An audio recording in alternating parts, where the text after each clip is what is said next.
টানা বর্ষণে রাতের রাজধানীতে জলজটের দুর্ভোগ। বর্ষা মৌসুম এলেই সড়ক খোঁড়াখুঁড়ি নিয়ে নগরবাসীর ক্ষোভ।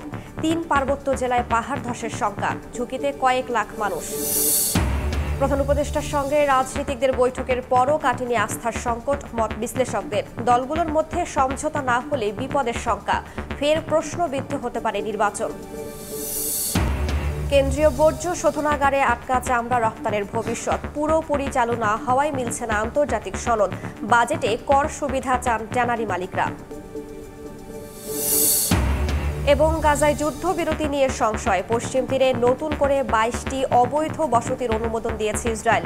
দ্বিরাষ্ট্র সমাধানকে ভুল পথে নিয়ে যাচ্ছে জমি দখল, বলছে জাতিসংঘ।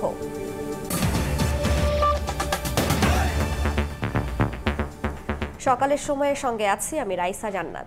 গভীর নিম্নচাপের প্রভাবে অবিরাম বর্ষণে রাতে জলজট দেখা দেয়া রাজধানীর বিভিন্ন এলাকায়, এতে স্থবির হয়ে পড়ে জনজীবন। সকালেও ঝিরিঝিরি বৃষ্টি হচ্ছে। আবহাওয়া অফিস বলছে এমন অবস্থা থাকবে আরও 2 দিন। বৃদ্ধ আব্দুল খালেক প্রায় 40 বছর ধরে রাজধানীতে চালান সিএনজি অটোরিকশা। প্রতি বছরই বর্ষা মৌসুমে সড়ক জুড়ে পানির থই থই দেখতে দেখতে সয়ে গেছে তার। বলছিলেন কেবলই পেটের দায়ে এ শহরে বেঁচে থাকার চেষ্টা। আমি ঢাকা পাকিস্তান ফিরে আইছি, ওরা কেমন করে বর্ষার সিজনে কাজ করে, সিএনজির সামনে দিয়ে কাজ করে পিছু দিতে পারে, বই এই জায়গা কোনো লাভ হয় না। এতে যদি ফাল্গুন চৈত্র মাসে কাজ করে তাহলে আর এই কাহিনীটা হয় না। নিম্নচাপের প্রভাবেই বৃহস্পতিবার সকাল থেকে চলছে বর্ষণ। থেমে থেমে হওয়া এ বর্ষণে ডুবে গেছে শহরের বড় অংশ। জলাবদ্ধতায় নাজেহাল অগুন্তি মানুষ। সাধারণত রাত বাড়ার সাথে সাথে যানজট কমে এলেও এদিন জমে থাকা পানির কারণে সেখানেও ধীরগতি। ভুক্তভোগী নগরবাসীর হতাশার যেন শেষ নেই। যখন এই বৃষ্টির পানি হয় তখন একটু কাজ করব, লোক দেখানো কাজ। মতিঝিল থেকে হেঁটে হেঁটে এখানে আসছি। ঘন বৃষ্টি হইলেই এরকম রাস্তায় পানি জমে যায়। এখন আমার মনে একটা গ্রামও ভালো। এই এলাকায় এত বছর ধরে ব্যবসা বাণিজ্য করি, এই পানির সমস্যাটা সমাধান হয় না কেন? বিদ্যুৎ স্পৃষ্ট হবার ভয় নিয়ে হাঁটু পানি পেরিয়ে বাড়ি ফেরার চেষ্টা আর দোকানপাটে পানি ঢুকে যাবার শঙ্কা নিয়েই ব্যবসার জায়গা ছেড়ে যাওয়া, এর সবটাই যেন অপরিকল্পিত নগরায়নের নিয়তি। এ চিত্র চোখে পড়ে পল্টন, কাকরাইল, শান্তিনগর, রাজারবাগ, মিরপুর, কাজীপাড়া থেকে শুরু করে নিকুঞ্জ পর্যন্ত। মূল সড়ক তো বটেই, একই দশা অলিগলিতেও। টানা বৃষ্টিকে তাই না চাইতেও ভয় পান প্রত্যেক খেটে খাওয়া মানুষ। যদিও বৃষ্টি কমে আসার সাথে সাথে কমে আসে সড়কের পানিও, কিন্তু আবহাওয়া অধিদপ্তর বলছে আরও 2 দিন ভারী বৃষ্টির সম্ভাবনা রয়েছে, তাই সহসাই যাচ্ছে না দুর্ভোগ। প্রতি বছরই বৃষ্টির মৌসুমে ঠিক এরকম পরিস্থিতির মধ্য দিয়ে যেতে হয় নগরবাসীকে। দীর্ঘদিন পর পট পরিবর্তনের মাধ্যমে নতুন বাংলাদেশে এসব থেকে মুক্তি পাবে মানুষ, এমনটাই চাওয়া নগরবাসীর। আল আমিন তুষার, সময় সংবাদ, ঢাকা। রাজধানী ও উপকূলীয় এলাকায় টানা বর্ষণের প্রভাবের সবশেষ খবর জানাতে এই মুহূর্তে ভাসানটেক এলাকায় আছেন ধ্রুব ব্যানার্জি। এছাড়া কুয়াকাটা সমুদ্র সৈকত থেকে যুক্ত হবেন জাবির হোসেন। প্রথমেই যাচ্ছি ধ্রুবর কাছে।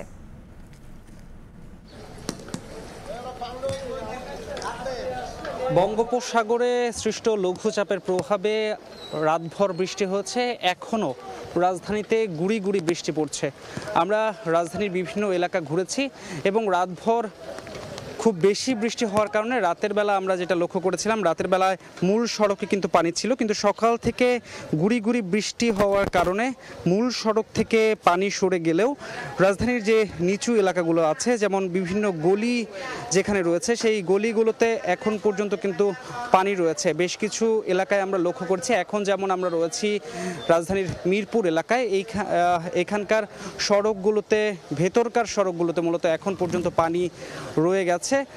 যারা এখানকার সংশ্লিষ্ট যারা আছেন অথবা এখানকার এলাকাবাসী যারা আছেন, তারা কিন্তু বলছেন যে প্রতি বছর যখন বৃষ্টি হয়, বেশি বৃষ্টি হলেই এই অঞ্চলগুলোতে মূলত পানি জমে যায়। তবে এই পানি জমার পরেও প্রতি বছরই একই ঘটনার পুনরাবৃত্তি ঘটে। তবে সংশ্লিষ্ট যারা আছেন তাদের কোনো দৃশ্যমান পদক্ষেপ কিন্তু দেখা যায় না।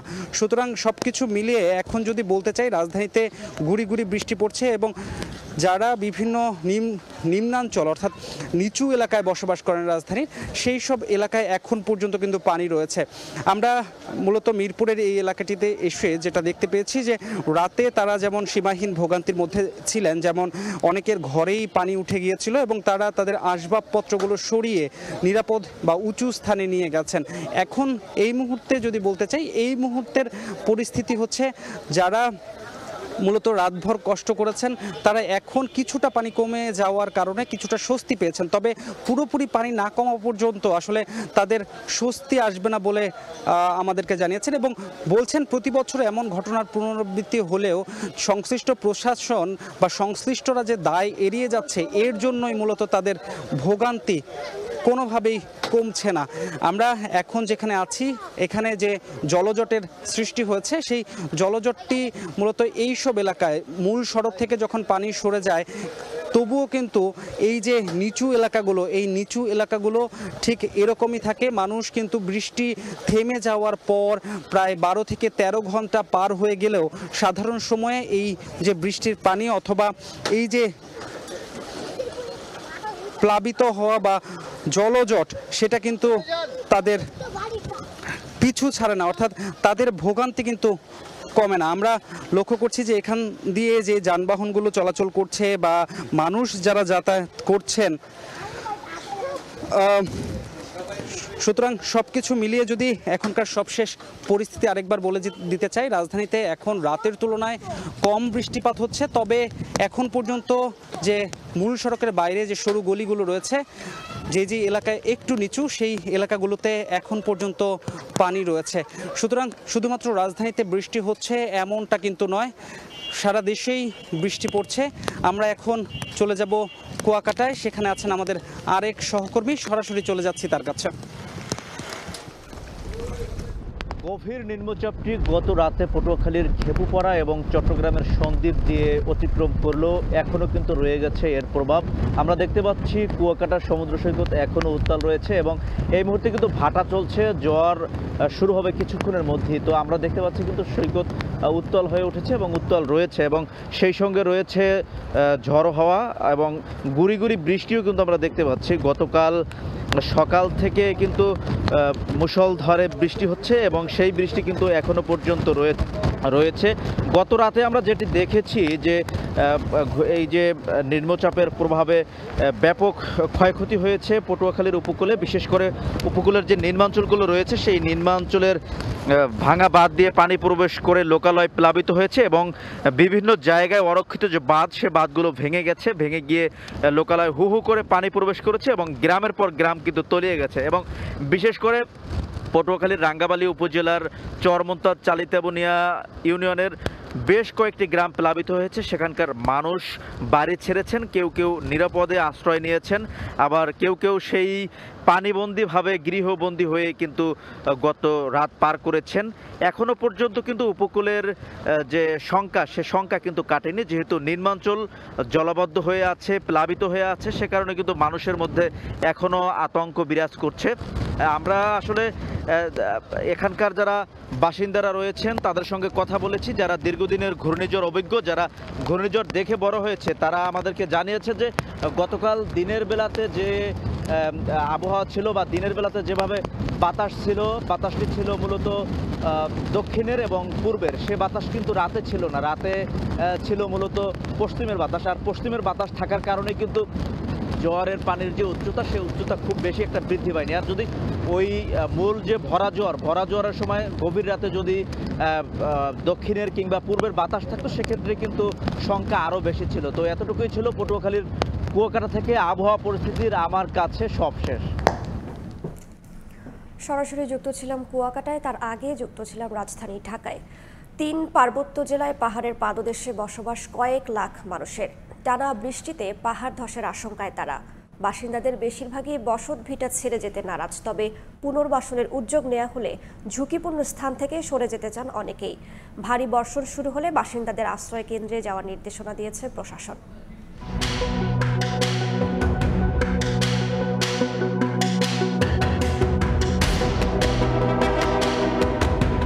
পার্বত্য জেলা খাগড়াছড়ি, রাঙামাটি ও বান্দরবানে পাহাড়ের পাদদেশে বসবাস করেন কয়েক লাখ মানুষ। টানা বৃষ্টিতে এসব এলাকায় সৃষ্টি হয় পাহাড় ধসের শঙ্কা। ঝুঁকি জেনেও বিকল্প না থাকায় নিম্ন আয়ের মানুষের পাহাড়ি ভরসা। বিগত বছরগুলোতে পার্বত্য অঞ্চলে পাহাড় ধসে একাধিক প্রাণহানি ঘটেছে। তারপরেও থামেনি পাহাড় কেটে পাদদেশে অপরিকল্পিতভাবে বসতঘর নির্মাণ। পরিকল্পিতভাবে চাষাবাদ করি, আমরা যদি নিয়ম মেনে ভৌত অবকাঠামো তৈরি করি এবং পাহাড়ের গায়ে লেগে থাকা পাথর যদি উত্তোলন না করা হয় এবং যদি নির্বিচারে বৃক্ষনোদন না করা হয়, তাহলে আসলে আমরা অনেকটাই এই ভয়াবহ অবস্থা থেকে রক্ষা পেতে পারবো। প্রশাসনের নিষেধাজ্ঞা ও ঝুঁকি জেনেও নিজেদের বসতভিটা ছেড়ে যেতে নারাজ বাসিন্দারা। তবে পুনর্বাসনের উদ্যোগ নেওয়া হলে অনেকেই চান নিরাপদ স্থানে সরে যেতে। ঘর বাড়ি ভেঙে পড়ে আমরা অনেক কষ্টে এখানে অনেক বছর ধরে জীবনযাপন কাটাতেছি। ভেঙে পড়ে আমাদের নিচে বাসাও ক্ষতি হয়েছে, আমাদের বাসাও ক্ষতি হয়েছে। এখন তো বর্ষার মৌসুম, এখন তো আরো ভয়। ওয়ালটা ধসে পড়ে তাহলে আমাদের ঘর দরজা সব ভেঙে যাবে। আমাদের কোন জায়গা থাকতো তাহলে তো আমরা এখানে পাহাড়ে বসবাস করতাম না। বেশি হইলে আমরা আশ্রয় কেন্দ্রে যাই, বাঁচতে তো সবাই রিস্কা। পুনর্বাসন দিবে বলছিল, কিন্তু কেন দেয় নাই সরকার, সে সরকারই ভালো জানে। পাহাড়ের পাদদেশে ঝুঁকিপূর্ণভাবে বসবাসকারীদের পুনর্বাসনের উদ্যোগ নেওয়া সহ ভারী বর্ষণ শুরু হলে বাসিন্দাদের আশ্রয় কেন্দ্রে যাওয়ার নির্দেশনা প্রশাসনের। ঢাল থেকে অন্য জায়গায় তারা আবাসস্থল তৈরি করে সে বিষয়ে তাদের মধ্যে আমরা সচেতনতা তৈরি করার চেষ্টা করছি। এখানে যারা অবৈধভাবে বসবাস করছে তাদের একটি তালিকা আমরা তৈরি করছি, যাতে তাদেরকে আমরা সেখান থেকে সরিয়ে নিতে পারি। কার্যক্রম গ্রহণ করে আমরা প্রয়োজনে আমাদের মন্ত্রণালয়ের সহযোগিতা নিব যে এদেরকে পুনর্বাসনের কি কি ব্যবস্থা গ্রহণ করা যায়। পাহাড় ধস কিংবা প্রাকৃতিক দুর্যোগে আমাদের একটি মানুষও যাতে তাদের জীবন হানি না হয়, জীবন নিয়ে যাতে তারা সংশয়ে না পড়ে। সরকারি তথ্য মতে বান্দরবানে গত 5 বছরে পাহাড় ধসে প্রাণ হারিয়েছেন অন্তত 63 জন, আর রাঙামাটিতে 2017 সালে পাহাড় ধসে মৃত্যু হয় 120 জনের। সাহাল আব্দুল্লাহ আলভি, সময় সংবাদ। প্রধান উপদেষ্টার সঙ্গে বৈঠকের পরও নির্বাচনের সময়সীমা সহ বিভিন্ন ইস্যুতে একমত হতে পারেনি রাজনৈতিক দলগুলো।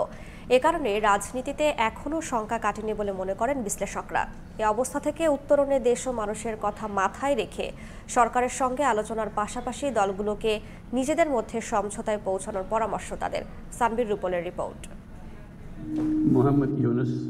সংস্কার, বিচার, নির্বাচন এই তিনটি বিষয় সামনে রেখে জুলাই বিপ্লবের পর পথ চলা শুরু করে ডক্টর ইউনুসের নেতৃত্বে অন্তর্বর্তীকালীন সরকার। শুরু থেকে মত পথের বিভাজন ভুলে অভ্যুত্থানের পক্ষের সব রাজনৈতিক দলকে সরকারের উপর পূর্ণ আস্থায় সমর্থন দিতে দেখা যায়। তবে সময় যতই গড়াচ্ছে দলগুলোর মধ্যে বিভাজনের সুর তত তীব্র হচ্ছে।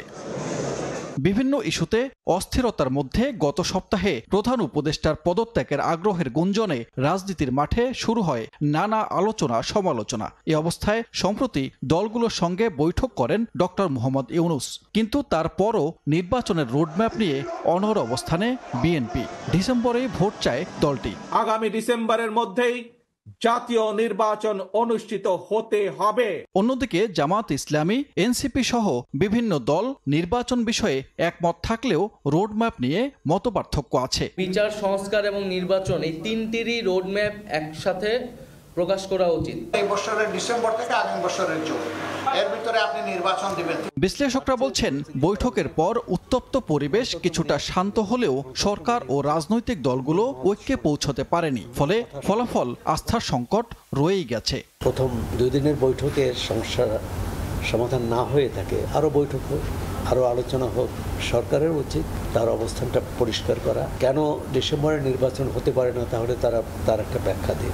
এই সংলাপের মধ্য দিয়ে ইউনুস খানিকটা তার ক্ষমতার স্থিতাবস্থাকে সে ধরে রাখতে সক্ষম হয়েছে, কিন্তু যেটা হলো যে বৃহত্তর রাজনৈতিক স্টেক হোল্ডারদের মধ্যে যে ঐক্য, সেই ঐক্য কিন্তু আমরা এখনো দেখছি না।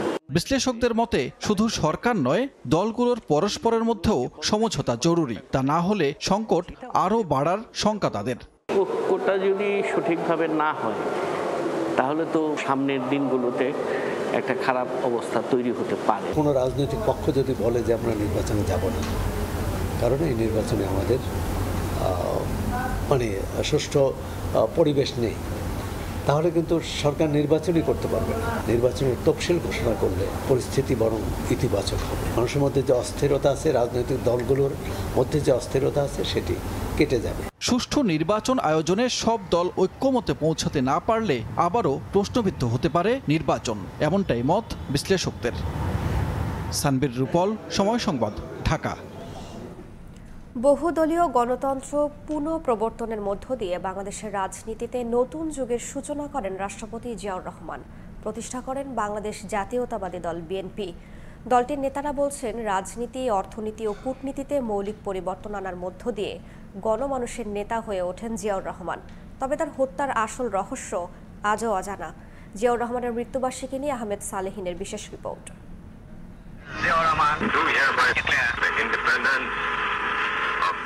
দেশ জুড়ে চলা পাকিস্তানি শাসক গোষ্ঠীর গণহত্যা এবং রাজনৈতিক শূন্যতার মাঝে এই ঘোষণাই রক্তক্ষয়ী যুদ্ধে উদ্দীপ্ত করেছিল স্বাধীনতাকামী মানুষকে। মেজর জিয়ার মাধ্যমেই মুক্তিযুদ্ধে সেনাবাহিনীর সম্পৃক্ততার বিষয়টি জানতে পারে দিশেহারা জাতি এবং নতুন করে আশায় বুক বেঁধে একতায় সংহত হতে উদ্বুদ্ধ হয়। 1971 সালে মুক্তিযুদ্ধের সময় প্রবাসী সরকারের নিয়মিত সেনাবাহিনী গঠিত হওয়ার পর এর অন্যতম ব্রিগেড জেড ফোর্সের প্রধান হিসাবে ক্ষণজন্মা এই মেজর নিজের সাহসিকতা ও সততায় মুগ্ধ করেছিলেন সবাইকে। দেশ স্বাধীন হওয়ার পর মুক্তিযুদ্ধে অবদানের কারণে জিয়াউর রহমানকে দেয়া হয় বীরোত্তম খেতাব। 1975 সালের পট পরিবর্তনের পর তৎকালীন রাজনীতি ও সেনাবাহিনীতে নানা অঘটন এবং চরম বিশৃঙ্খলার মধ্যে সিপাহী জনতার বিপ্লবের মধ্য দিয়ে 1977 সালে ক্ষমতায় আসেন জেনারেল জিয়া। বহুদলীয় গণতন্ত্রের পুনঃপ্রবর্তনের মধ্য দিয়ে বাংলাদেশের রাজনীতিতে নতুন যুগের সূচনা করেন রাষ্ট্রপতি জিয়াউর রহমান। প্রতিষ্ঠা করেন বাংলাদেশ জাতীয়তাবাদী দল বিএনপি। তার শাসনামলে দেশের রাজনীতি, অর্থনীতি এবং কূটনৈতিক ক্ষেত্রে মৌলিক পরিবর্তন আনার মধ্য দিয়ে গণমানুষের নেতা হয়ে ওঠেন জিয়া। 1936 সালে বগুড়ার গাবতলীর বাগবাড়ির এক সম্ভ্রান্ত পরিবারে জন্ম জিয়াউর রহমানের। রাষ্ট্র পরিচালনার দায়িত্বে থাকাকালেই দেশীয় ও আন্তর্জাতিক ষড়যন্ত্রে 1981 সালের 30 মে চট্টগ্রামের সার্কিট হাউসে কিছু বিপদগামী সেনা সদস্যের হাতে নিহত হন সৎ ও সাহসী রাষ্ট্রনায়ক জিয়া। তার জানাজায় লক্ষ লক্ষ মানুষের উপস্থিতি আজও স্মরণীয় দেশের ইতিহাসে। দলটির স্থায়ী কমিটির সদস্য অবসরপ্রাপ্ত মেজর হাফিজউদ্দিন আহমেদ বলেন, জনতার দাবির মুখে রাষ্ট্র ক্ষমতায় আসীন হন জিয়াউর রহমান। তার সততা, দেশপ্রেম ও অনাড়ম্বর জীবনযাপন একালের তরুণদের অনুকরণীয় হতে পারে। জনগণের দাবির প্রেক্ষিতেই তাকে রাষ্ট্র ক্ষমতা গ্রহণ করতে হয়েছে। তিনি দেশের স্বার্থকে সবার ঊর্ধ্বে দিয়েছেন। তিনি বলেছেন যে ব্যক্তির চেয়ে দল বড়, দলের চেয়ে দেশ বড়, অর্থাৎ সবার উপরে দেশ। বিলাসিতা তাকে কখনোই গ্রাস করতে পারেনি। আরেকটি জিনিস, তার স্বজনপ্রীতি বলতে কিছুই ছিল না। সুতরাং জিয়াউর রহমানের তার চারিত্রিক বৈশিষ্ট্য থেকে গ্রহণ করার মতো অনেক কিছুই বর্তমান প্রজন্মের কাছে রয়েছে এবং এটি যদি যারা রাষ্ট্র শাসনে সুযোগ পান তারা যদি এটি ফলো করেন তাহলে আমাদের দেশ ও জাতি উপকৃত হবে। বিএনপি কি তার প্রতিষ্ঠাতার আদর্শে এখনো অবিচল? এমন প্রশ্নের জবাবে হাফিজউদ্দিন বলেন, বেগম খালেদা জিয়া ও তার ছেলে তারেক রহমানের নেতৃত্বে নেতাকর্মীরা কখনো জিয়ার আদর্শ থেকে বিচ্যুত হবে না।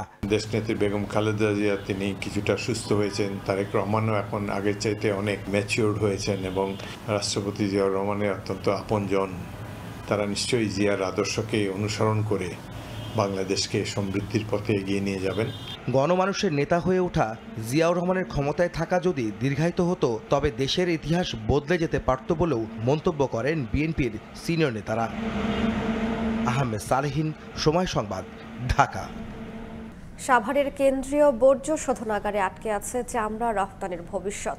এটি পুরোপুরি চালু না হওয়ায় মিলছে না আন্তর্জাতিক সনদ, হচ্ছে না কাঙ্ক্ষিত রপ্তানি। পরিস্থিতি উত্তরণে কাজ চলছে বলে জানিয়েছে শোধনাগার কর্তৃপক্ষ। সংকট নিরসনে সরকারি বেসরকারি উদ্যোগের পরামর্শ বিশ্লেষকদের। আর আসছে বাজেটে রাসায়নিক আমদানিতে কর সুবিধা চেয়েছেন ট্যালারি মালিকরা। MS আরিফিনের রিপোর্ট। তৈরি পোশাকের পর সবচেয়ে সম্ভাবনাময় হলেও নানা জটিলতায় এগোতে পারছে না চামড়া খাত। গেল 5 বছরে প্রক্রিয়াজাত চামড়ার রপ্তানি আয় ছিল গড়ে $12,23,00,000। চলতি অর্থ বছরের এপ্রিল পর্যন্ত 10 মাসে এই আয় $10 কোটি, যা বছর ব্যবধানে 8% কম।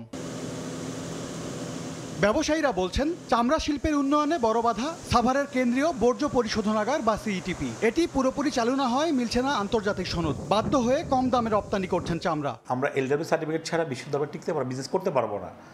এবং চায়না কয়েকজন কাস্টমার আছে, 4-5 জন কাস্টমার হাতে গোনা, ওরাই সিন্ডিকেট করে মালটা নিয়ে যাচ্ছে।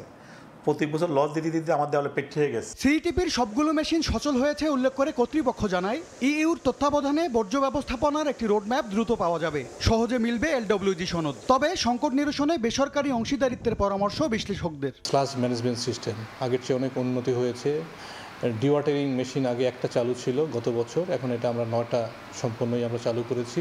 পাশাপাশি অ্যাডিশনাল ড্রাইভেটটা আমাদের এই 30শে মের মধ্যে কমপ্লিট হয়ে যাবে। আমরা এত বছর ধরে এই সার্ভিসটা ঠিক মতো দিতে পারিনি, এখনও কমপ্লেন রয়ে গেছে।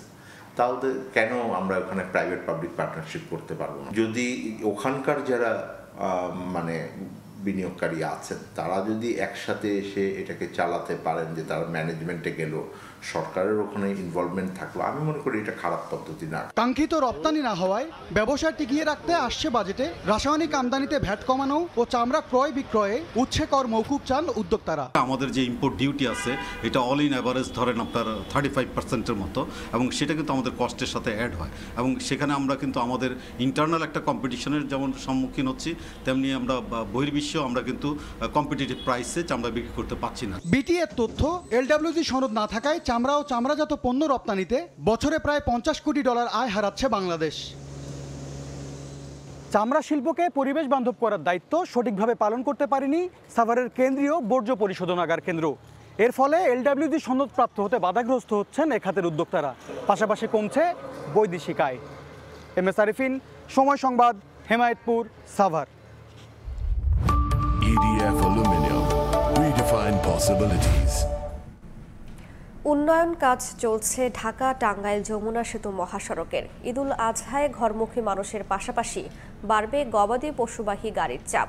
এতে এলেঙ্গা থেকে যমুনা সেতু পর্যন্ত যানজটের আশঙ্কা করছেন যাত্রী ও পরিবহন সংশ্লিষ্টরা। তবে প্রতিবারের মতো এবারও যানজটমুক্ত ঈদযাত্রার জন্য নানা উদ্যোগের কথা জানিয়েছে সংশ্লিষ্ট কর্তৃপক্ষ।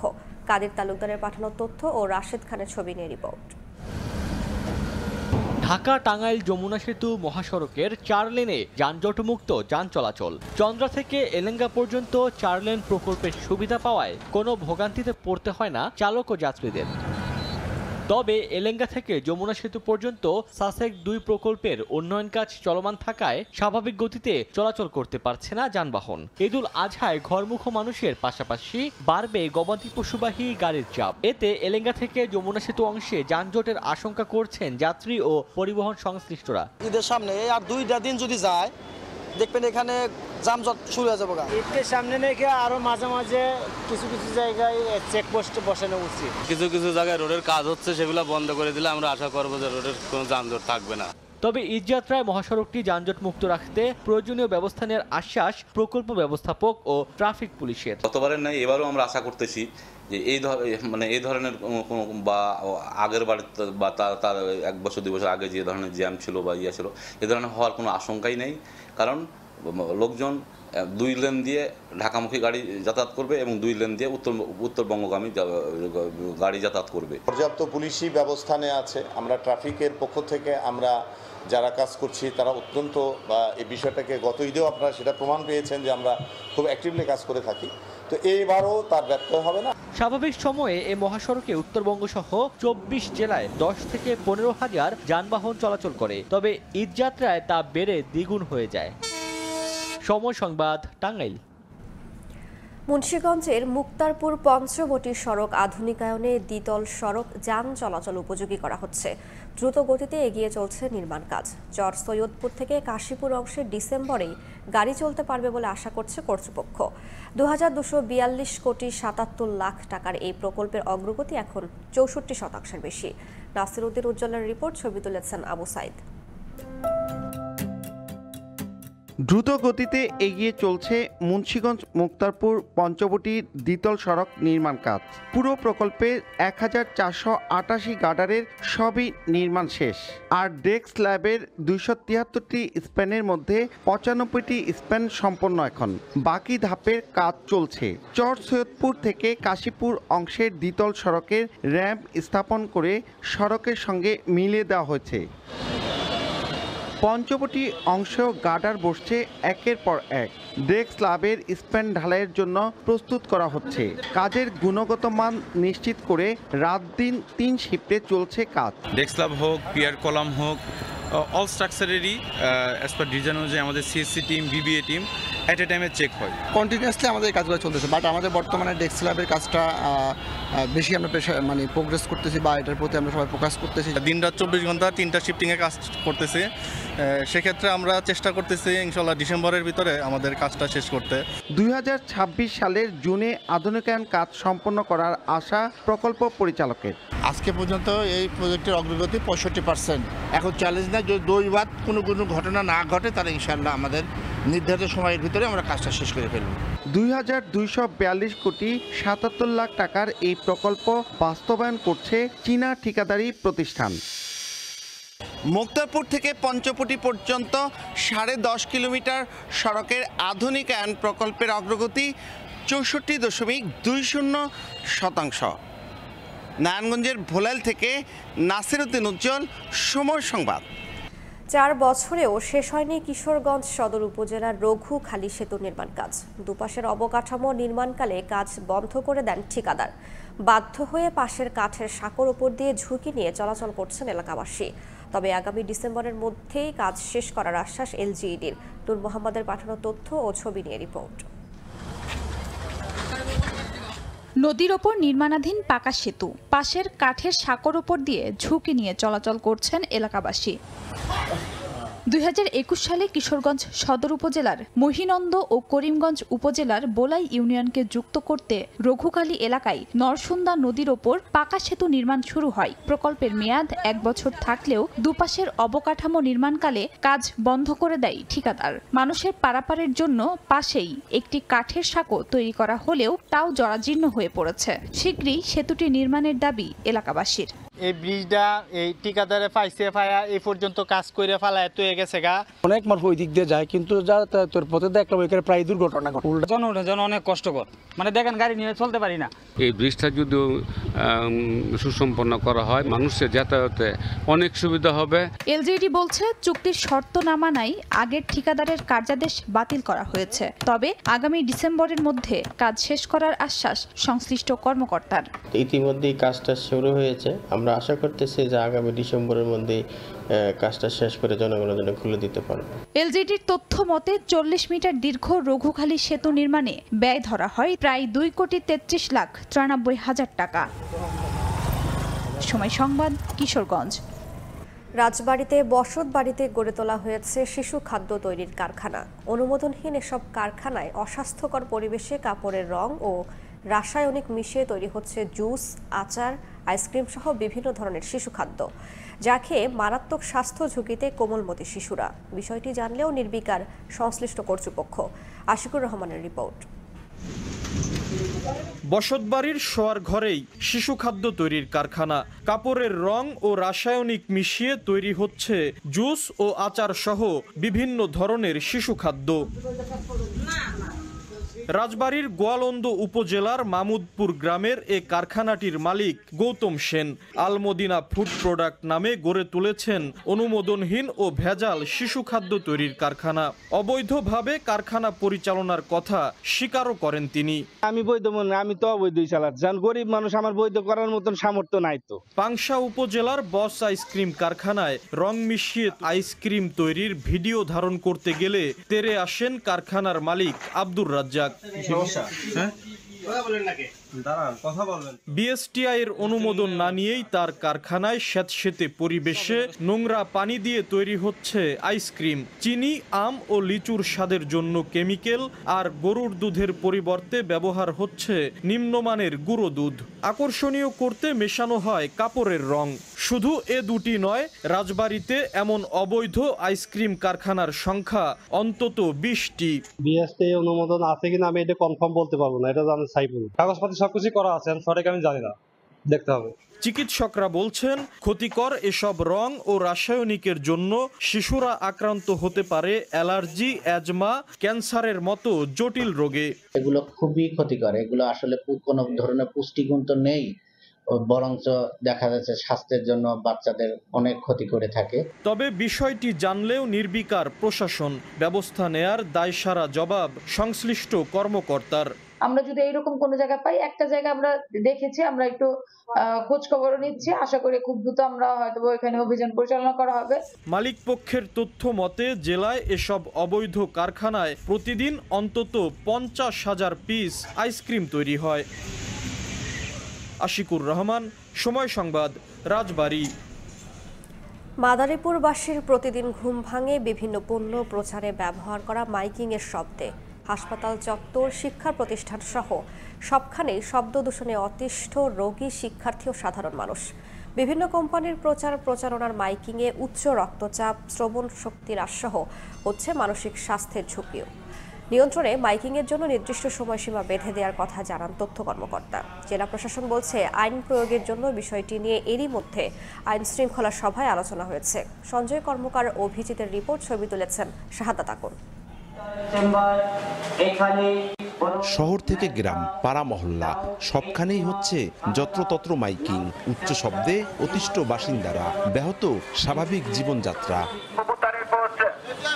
কোনোটি বিভিন্ন শপিং মলের ক্রেতাদের আকর্ষণীয় অফারের মাইকিং, কোনোটি আবার রাজনৈতিক বা সামাজিক সংগঠনের কর্মসূচির। মাদারীপুরের শিক্ষা প্রতিষ্ঠানের সড়কগুলোতে এসব মাইকিং চলে ঘুরে ঘুরে। গ্রামের সাধারণ রোগীদের আকৃষ্ট করতে সপ্তাহ জুড়ে মাইকিং চলে অর্ধশতাধিক প্রাইভেট হাসপাতাল ও ডায়াগনস্টিক সেন্টারগুলোর। মানুষের কাছে মাইকের শব্দদূষণ যন্ত্রণাদায়ক। অতিরিক্ত শব্দ, উচ্চ রক্তচাপ, বুকে ব্যথা, শ্বাসকষ্ট সহ মানব স্বাস্থ্যের নানা রোগের ঝুঁকি বাড়াচ্ছে।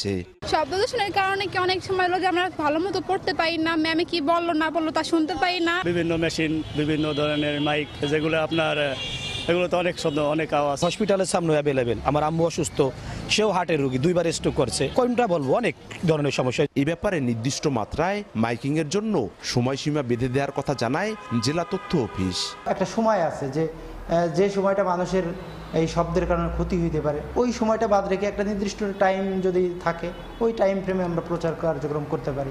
যদিও জেলা প্রশাসন বলছে, স্বাস্থ্য ঝুঁকির কথা চিন্তা করে শব্দ দূষণ নিয়ন্ত্রণ বিধিমালা 2006-এর আলোকে নেওয়া হবে আইনি পদক্ষেপ। যখন তখন মাইকিং হওয়ার কারণে যেটা হয় যে শব্দ দূষণ হচ্ছে এবং মানুষ বিরক্ত হচ্ছে, তার স্বাস্থ্য ক্ষতি হচ্ছে, কোন কোন বিষয়গুলি তারা কতটুকু ডেসিবলে সাউন্ড শব্দ করতে পারবে, এই বিষয় নিয়ে আমরা অলরেডি কাজ শুরু করেছি। নীরব ও আবাসিক এলাকায় দিনে 50 ও রাতে 40 ডিসিবল এবং শিল্প ও বাণিজ্যিক এলাকায় দিনে 75 ও রাতে 70 ডিসিবল মাত্রায় শব্দ করার নিয়ম রয়েছে। এই আইন অমান্য করলে 1 থেকে 6 মাসের কারাদণ্ড ও আর্থিক জরিমানার বিধানও রয়েছে। সঞ্জয় কর্মকার, অভিজিৎ, সময় সংবাদ, মাদারীপুর। সবকিছু ঠিক থাকলে আমিনুল ইসলাম বুলবুলি হতে যাচ্ছেন বিসিবির পরবর্তী সভাপতি। জানা গেছে, কেবল 3 মাসের জন্য এ দায়িত্ব নিতে চান তিনি। তবে দেশের ক্রিকেটের নিয়ন্ত্রক সংস্থার চেয়ারে বসলে অনেক চ্যালেঞ্জ থাকবে বুলবুলের। বোর্ডে আর্থিক স্বচ্ছতা নিশ্চিত করা ও তৃণমূল থেকে ক্রিকেটার তুলে আনা সহ বেশ কিছু কাজ করতে চান সাবেক অধিনায়ক। সিবির কোনো অফার কখনো পাইনি। ক্রিকেট বোর্ডে কাজ করতে বহুবারই আগ্রহ দেখিয়েছেন আমিনুল ইসলাম বুলবুল, কিন্তু নাজমুল হাসান পাপনের চক্ষুশূল হওয়ায় সেটা আর হয়ে ওঠেনি। বিভিন্ন কর্মকাণ্ডের সমালোচনা করায় সব মানদণ্ডে যোগ্য হয়েও ওই বোর্ডের পছন্দের তালিকায় ছিলেন না। গুঞ্জন আছে, বিভিন্নভাবে নালিশ করে আইসিসিতে চাকরি করা বুলবুলকে শায়েস্তার চেষ্টাও করা হয়েছিল। তবে এবার উল্টে গেছে পাশার দান। যেখানে ছিলেন উপেক্ষিত, সময়ের পরিক্রমায় সেই বিসিবিরই মেইন চেয়ারে বসার অপেক্ষা বুলবুল। আইসিসির এশিয়া অঞ্চলের ডেভেলপমেন্ট ম্যানেজার হিসেবে দায়িত্ব পালন করেছেন আমিনুল ইসলাম। ইন্টারন্যাশনাল ক্রিকেট কাউন্সিলে তার চাকরির মেয়াদ শেষ হবে জুনে। এরপর নাকি 3 মাসের জন্য বিসিবির দায়িত্ব নিতে আগ্রহী বুলবুল। 18 বছর ধরে আইসিসিতে কাজ করছেন। লেভেল 3 কোচিং ডিগ্রি কমপ্লিট করেছেন, বিভিন্ন দেশে কোচিং করিয়েছেন, কাজ করেছেন এশিয়ান ক্রিকেট কাউন্সিলে। প্রোফাইল আর ক্লিন ইমেজের জন্যই তার ব্যাপারে দ্বিমত নেই তেমন।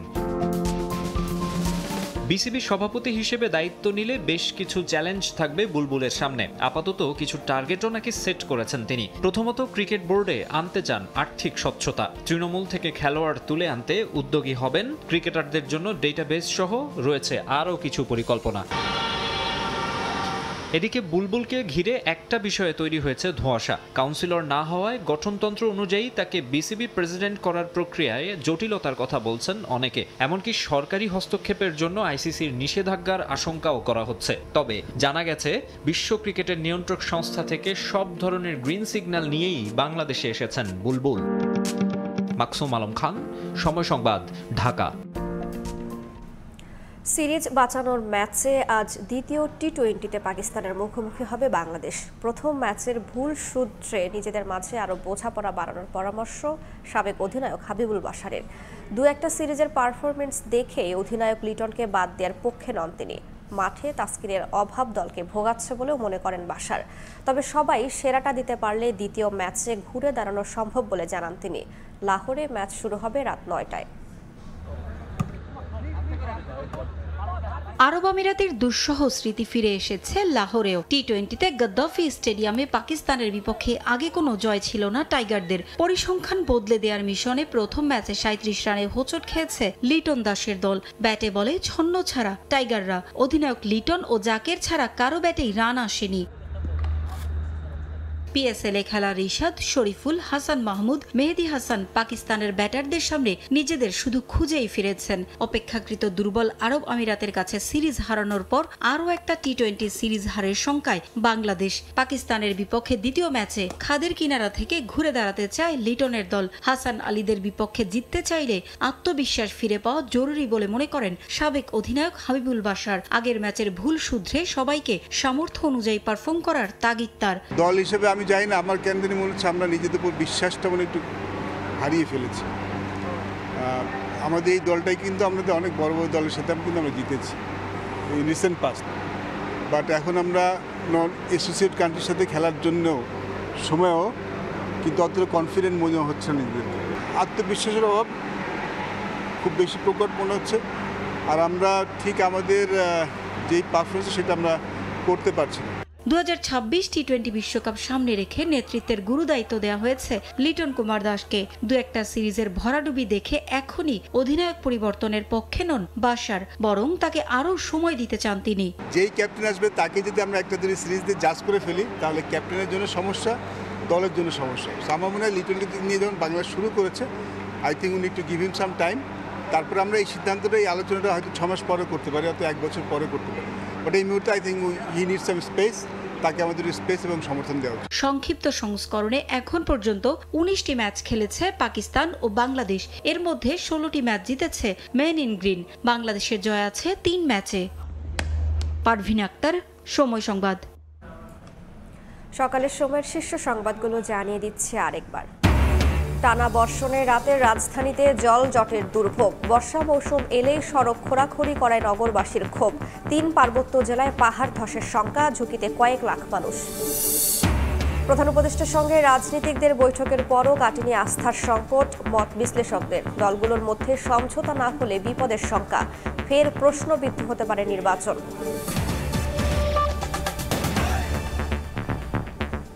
এই ছিল সকালের সময়ের সঙ্গেই থাকুন সময়ের।